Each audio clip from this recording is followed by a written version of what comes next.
Time مختصر ہے، میں اسٹیج پہ دعوت دوں گا محترم و مکرم فضیلت الشیخ مبلغ اسلام ہر دل عزیز شخصیت جناب عمیر بن عبدالعزیز نورستانی حفظ اللہ تعالیٰ علیہ جامعہ عصریہ چمکنی پشاور سے تشریف لائے ہیں، تو تشریف لاتے ہیں محمد عمیر سے۔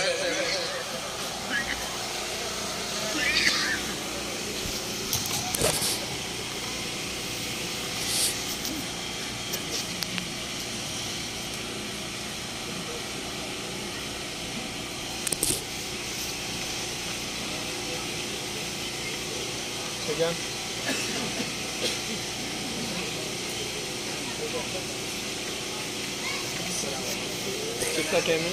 10 منٹ 10 منٹ بہت ایسے 15 منٹ کر دیں۔ السلام علیکم ورحمۃ اللہ وبرکاتہ۔ وعلیکم السلام ورحمۃ اللہ وبرکاتہ۔ ان الحمد للہ نحمده ونستعینه ونستغفره ونعوذ بالله من شرور انفسنا ومن سيئات اعمالنا، من يهده الله فلا مضل له ومن يضلل فلا هادي له، وأشهد أن لا إله إلا الله وحده لا شريك له، وأشهد أن محمدًا عبده ورسوله. يا أيها الذين آمنوا اتقوا الله حق تقاته ولا تموتن إلا وأنتم مسلمون. يا أيها الناس اتقوا ربكم الذي خلقكم من نفس واحدة وخلق منها زوجها وبث منهما رجالا كثيرا ونساء، واتقوا الله الذي تساءلون به والأرحام إن الله كان عليكم رقيبا.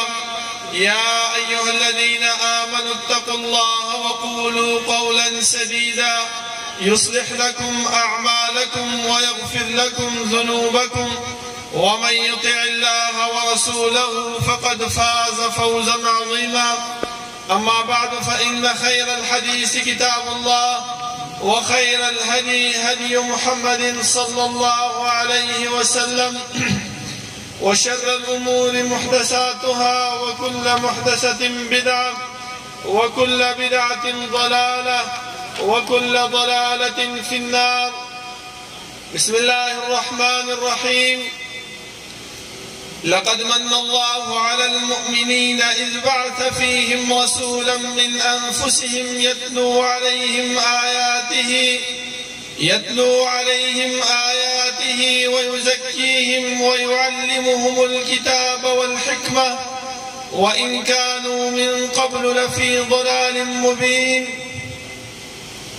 میرے محترم ساتھیوں، سب سے پہلے میں تو مرکزی جمعیت اہل حدیث ڈیرہ اسماعیل خان کے منتظمین اور خاص کر امیر محترم کو مبارکباد دیتا ہوں اس کامیاب اجتماع پر کہ انہوں نے اپنے کشاویش اور اپنے محنت اور کوشش کی وجہ سے آپ لوگوں کو یہاں جمع کیا اور آپ لوگوں کو اللہ رب العالمین کی توحید، اللہ رب العالمین کا قرآن اور اللہ رب العالمین کے رسول صلی اللہ علیہ وسلم کے سیرت کے نام پر جو اجتماع منعقد کیا، ان کی رسالت، ان کے شریعت، ان کی احکامات آپ لوگوں کو بتلائے.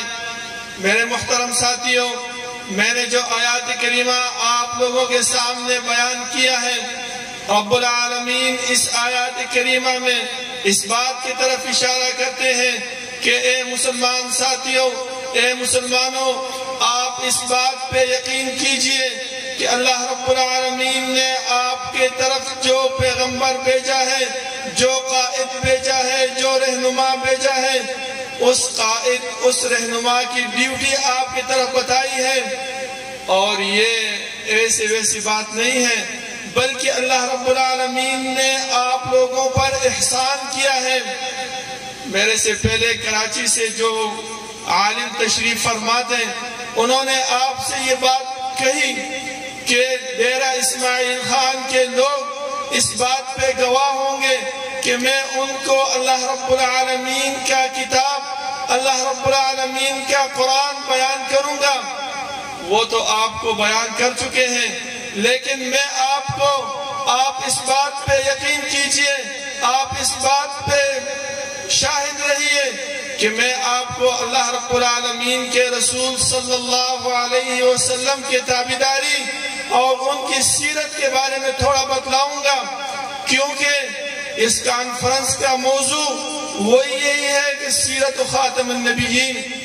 میرے محترم ساتھیوں، اللہ رب العالمین نے جب آدم علیہ السلام کو جنت سے دنیا کی طرف اتارا، سب سے پہلی بات جو اللہ رب العالمین نے آدم علیہ السلام سے کہی وہ یہی تھی، قُلْ نَهْبِطُوا مِنْهَا جَمِيعًا فَإِمَّا يَأْتِيَنَّكُمْ مِنِّي هُدًى فَمَنْ تَبِعَ هُدَايَ فَلَا خَوْفٌ عَلَيْهِمْ وَلَا هُمْ يَحْزَنُونَ۔ اے آدم علیہ السلام دنیا کی طرف تو جا رہے ہیں، لیکن ایک بات کو یاد رکھیے کہ دنیا یہ تھوڑا سا وقت اور ایک مدت ہوگا آپ کے یہاں رہنے کا، اور کچھ فائدہ اور سامان اپنے ساتھ لاؤ گے کہ آپ کی آخرت ٹھیک ہو جائے اور آپ جنت حاصل کر سکو۔ وہ کس پہ ہوگی؟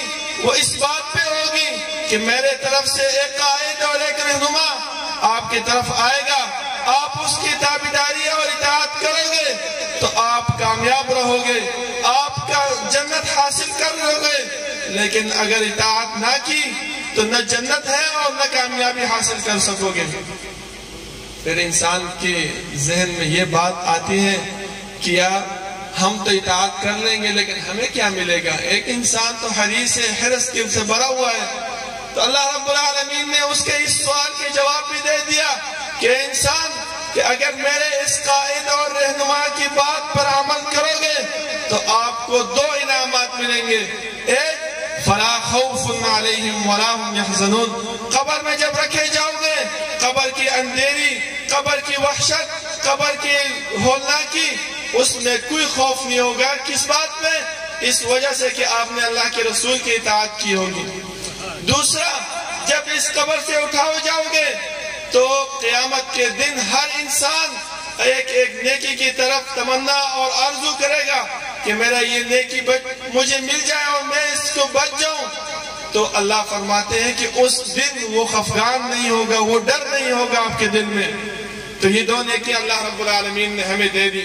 پھر میرے محترم ساتھیوں، میں آپ کو اللہ کے رسول صلی اللہ علیہ وسلم کی ایک بات بتلاتا ہوں کہ اللہ رب العالمین نے جب ہمارے طرف پیغمبر کو بھیجا، ان کے دل میں خلوت ڈالی، ان کے دل میں اکیلا پن ڈالا کہ جب آپ تک اکیلے نہ ہوگے تو دنیا کے فتنوں میں، دنیا کی مصیبتوں میں اٹکے رہو گے، دنیا کی تکالیف میں، دنیا کے غموں میں مبتلا رہو گے، میں آپ سے بھول جاؤں گا، میرا پیغمبر آپ سے بھول جائے گا۔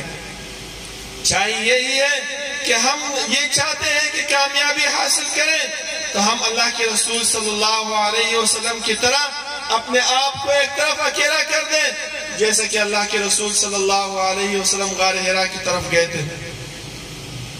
غار حرا میں جب گئے، ان کی بیوی حضرت خدیجہ رضی اللہ عنہا، ان کو دیکھیے، آج کل ہمارے میں یہ مصیبت ہے کہ ہم جب بیوی کی طرف کرتے ہیں یا بیوی کی خدمت کرتے ہیں یا بیوی سے کچھ مشورہ لیتے ہیں تو سب سے پہلے یہ مہر لگتی ہے کہ یہ بیوی کا غلام ہے، یہ بیوی سے ڈرتا ہے۔ لیکن یہاں اللہ کے رسول صلی اللہ علیہ وسلم کی بیوی کو دیکھیے، انہوں نے اللہ کے رسول صلی اللہ علیہ وسلم کی کیسے خدمت کی۔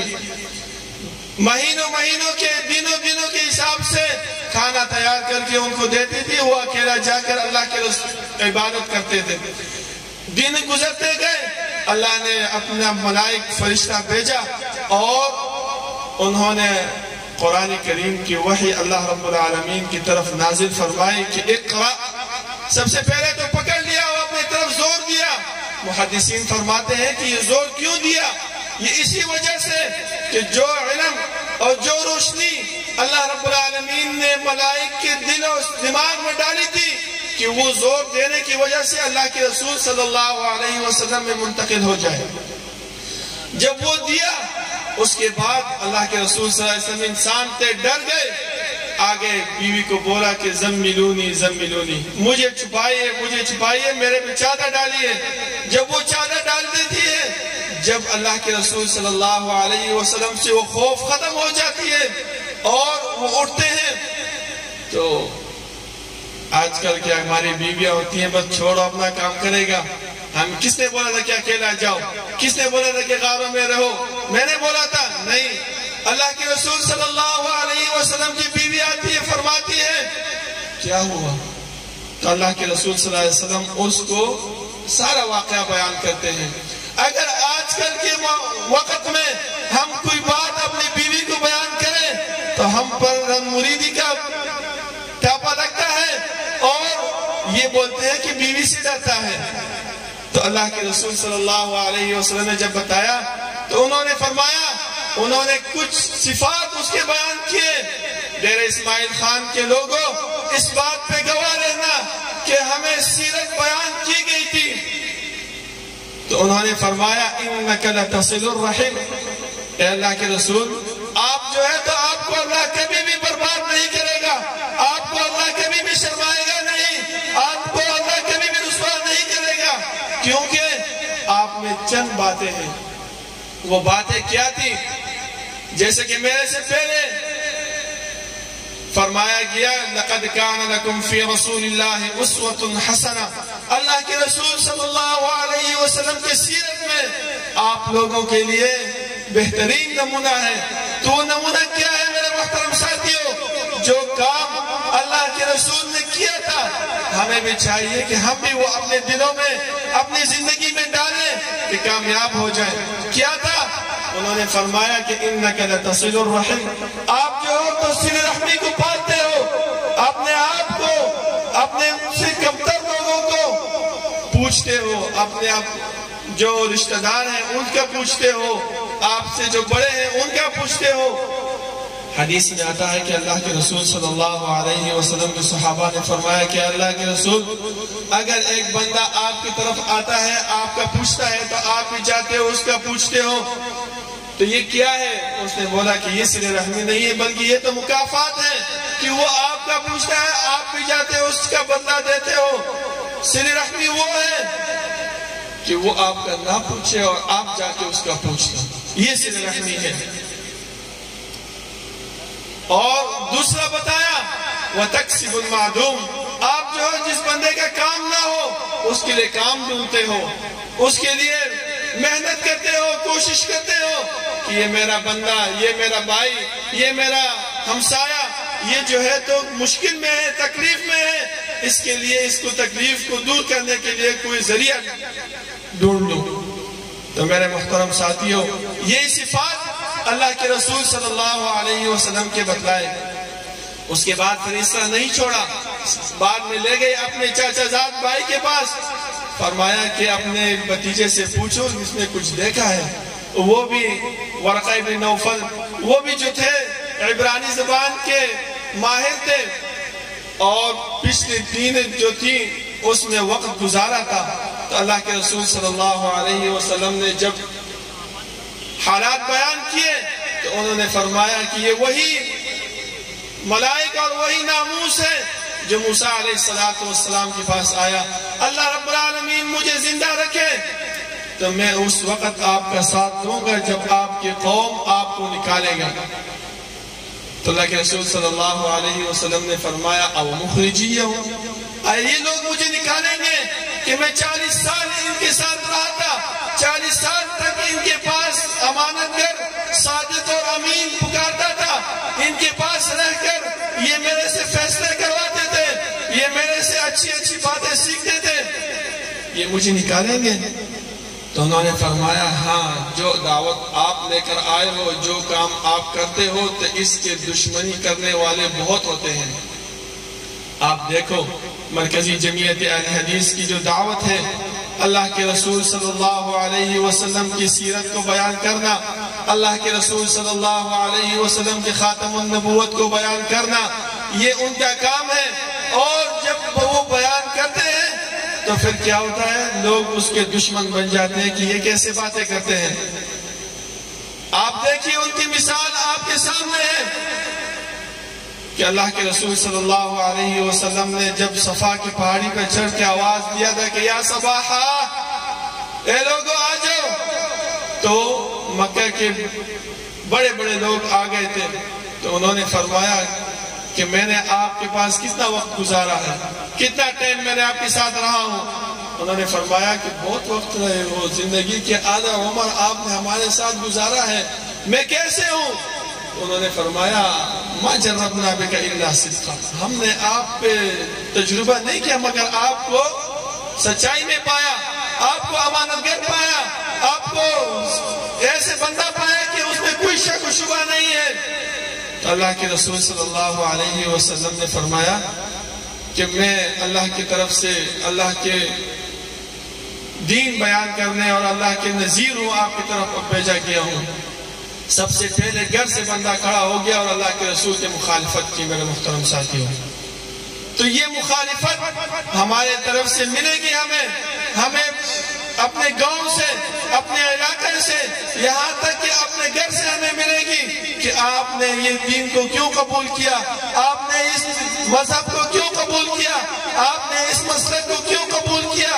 یہ اس طرح مسلک ہے، یہ اس طرح مسلک ہے، یہ ہے، اس میں یہ مصیبت ہے، اس میں یہ تکلیف ہے. جیسے کہ مشرکین مکہ اللہ کے رسول صلی اللہ علیہ وسلم کے بارے میں فرماتے تھے، جیسے کہ سیرت میں بیان کیا گیا ہے کہ جب ابتدائی دور میں اللہ کے رسول کی سیرت ختم کرنے کے لیے مشرک مکہ کے راستے میں بیٹھ کر حاجی جب حج کے لیے آتے تھے تو ان کو کیا فرماتے تھے کہ ایسے ایک بندہ پیدا ہوا ہے مکے میں، اس کی بات نہ سننا، اگر سنو گے تو اس نے کیا کیا ہے، اس نے جو ہے دو بھائیوں کے درمیان تفرقہ ڈالا ہے، اس نے بیوی اور خاوند کے درمیان تفرقہ ڈالا ہے، اس نے ماں اور بیٹے کے درمیان تفرقہ ڈالا ہے، وہ جدا کرتے ہیں ایک دوسرے کو. تو اللہ رب العالمین انہی باتوں کی وجہ سے ان کے دلوں میں اس بات کو ڈال دیتے تھے کہ کیسے بندہ ہے، ذرا دیکھے تو صحیح کیسے بندہ ہے. جب مکہ آتے تھے تو اللہ کے رسول صلی اللہ علیہ وسلم کو ویسے دیکھنے کے لیے آتے تھے، تو اللہ کے رسول صلی اللہ علیہ وسلم کے اخلاق، ان کے کردار، ان کے عمل، ان کی سیرت سے متاثر ہو کر ایمان لے آتے تھے. کیوں؟ اللہ رب العالمین نے کبھی بھی اپنے پیغمبر کے بارے میں کسی چیز کے بارے میں نہیں فرمایا کہ یہ صاحب مال ہے، یہ صاحب نسب ہے، یہ صاحب جلال ہے، یہ پیغمبر ہے، یہ اس طرح ہے، یہ اس طرح ہے. یہ نہیں فرمایا، بلکہ فرمایا انک لعلی خلق عظیم، اے پیغمبر آپ اونچے اخلاق والے ہیں. تو میرے محترم ساتھیوں، میں بھی آپ سے یہی کہتا ہوں کہ ہمیں بھی چاہیے کہ جس موضوع پہ یہ کانفرنس، یہ اجتماع مرکزی جمعیت اہل حدیث ڈیرہ اسماعیل خان نے منعقد کی ہے، وہ ہے سیرت خاتم النبیین صلی اللہ علیہ وسلم بسلسلہ ختم نبوت. انہوں کی جو سیرت ہے وہ اپنی زندگی میں لیا ہے. کیا ہے؟ انک لتصل الرحم وتکسب المعدوم وتعیب علی نوائب الحق، یہ سارے باتیں. اور دوسرا انک لعلی خلق عظیم، اخلاق وہ ایسی سیرت ہے کہ وہ ہم میں آ جائے تو ہمیں ہم جگہ میں کامیابی مقدر بنے گی. اگر اخلاق نہ ہو تو ہم نے کوئی قسم کے، میرے محترم ساتھیوں، نہ کوئی بات سننے کے لیے تیار ہے، نہ جو ہے تو بات ماننے کے لیے تیار ہے، اور نہ ہمارے بات کو کوئی دیکھے گا. اگر ہم جس مسلک کے ساتھ بھی ہوں، جس فرقے کے ساتھ بھی ہوں، جس کام کے ساتھ تعلق رکھتے ہوں، لیکن اگر ہم میں اخلاق نہ ہو تو کچھ بھی نہیں ہو سکتا میرے محترم ساتھیوں. اسی لیے ہمیں چاہیے کہ ہم اللہ کے رسول صلی اللہ علیہ وسلم کے اخلاق کو اپنی زندگی میں لے کے آئیں اور ان کے اخلاق کو اپنی زندگی سے منور کریں. کیونکہ صحابہ اکرام کی سیرت کو آپ دیکھیں، اللہ رب العالمین نے ان کو جنت، دنیا میں جنت کی بشارت دی تھی، اور ساتھ یہ بھی ہمیں فرمایا، یہ بعد میں آنے والے لوگوں کے لیے فرمایا فَإِنْ آمَنُوا بِمِثْلِ مَا آمَنْتُمْ بِهِ فَقَدْ اهْتَدَوْا. اے امت محمد صلی اللہ علیہ وسلم، اس بات پہ یقین کیجئے، اگر آپ لوگ کامیابی چاہتے ہیں، رشد چاہتے ہیں، ہدایت چاہتے ہیں، تو کیا کریں؟ فَإِنْ آمَنُوا بِمِثْلِ مَا آمَنْتُمْ بِهِ، ان صحابہ کرام کی طرز زندگی پر، ان کے طریقے پر ایمان لے کے آؤ، ان کے راستے پر چلو۔ اس نے جس طرح ایمان لے کے آئے، جس طرح عمل کیا، اس پر چلو تو آپ بھی ہدایت حاصل کر لو گے۔ یہ تو چھوڑیے، اللہ رب العالمین نے اپنی محبت اللہ کے رسول صلی اللہ علیہ وسلم کی تابعداری کے ساتھ باندھا ہوا ہے، ان کی اطاعت کے ساتھ۔ ان کنتم تحبون اللہ فاتبعونی، اگر میری محبت چاہتے ہو تو کیا کرو؟ اللہ کے رسول صلی اللہ علیہ وسلم کی تابعداری کرو۔ یہ چند صفات میں نے آپ کے سامنے اللہ کے رسول صلی اللہ علیہ وسلم کے رکھ دیں، ان کو اگر ہم اپنی زندگی میں لے کے آئیں تو انشاءاللہ کامیابی ہمارے قدموں کو چومے گی، ہماری مقدر بنے گی۔ اور اگر ہم نے یہاں باتیں سنی اور جب یہاں سے نکل پڑے، وہ سب چیزوں کو یہاں سے نکال کر کے ادھر ہی چھوڑ دیا کہ بس جاؤ سن لیا اور ختم، تو پھر کامیابی ہماری مقدر نہیں ہے اور نہ ہمارے قدم چومے گی۔ اللہ رب العالمین سے دعا ہے کہ اللہ رب العالمین عمل کرنے کی توفیق عطا فرمائے، اور اللہ رب العالمین اللہ کے رسول صلی اللہ علیہ وسلم کی سیرت اور ان کے صفات ہماری زندگی میں لے کے آئے کہ ہم کامیاب ہو جائیں اور صحابہ اکرام کے راستے پہ چلنے کی توفیق ہمیں عطا فرمائے۔ اقول قولی هذا واستغفر الله لي ولكم ولسائر المسلمين سبحان ربك رب العزة عما يصفون وسلام على المرسلين والحمد لله رب العالمين۔ ماشاءاللہ، جزاک اللہ۔ یہ تھے جی جناب محمد عمیر بن